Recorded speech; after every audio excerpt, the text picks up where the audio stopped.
મિત્રો, રાજકોટ જિલ્લાના આટકોટ ગામમાં જે આટકોટ ભાવનગર હાઈવે ઉપર સીવીઆર હોટલની બાજુમાં આટકોટ જે રોડ ગત ચોમાસાનો જે તે હાલતમાં મોટા મોટા ભૂવા પડી ગયા છે અને ટ્રાફિકની સમસ્યા સર્જાય છે, જ્યાં ભાજપના જ આગેવાનો અઠવાડિયામાં 2 થી 3 વખત નીકળે છે.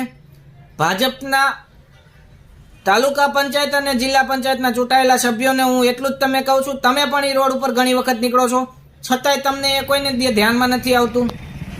ક્યાંક ને ક્યાંક ભાજપની મૂંગીબેરી સરકાર આંખ આડા કાન કરી રહી છે અને ત્યારે આવા રોડ રસ્તાઓને સારા કામ કરો અને સમારકામ કરાવો એવી મારી વિનંતી છે.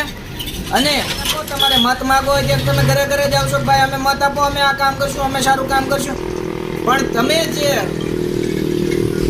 વાયદાઓ કરો છો વાયદા ક્યાંક ને ક્યાંક તમારા ફેલ જાય છે અને તમે કંઈ કામ નથી કરતા. ચૂંટણી ચૂંટાઈ ગયા પછી, તમે જીતી ગયા પછી કયા નેતા એવા છે કે ગામમાં સારી મિટિંગ લેવા ગયા છે કે કયા ગામમાં એવી જનતાને પૂછ્યું છે કે ભાઈ તમને શું પ્રોબ્લેમ છે?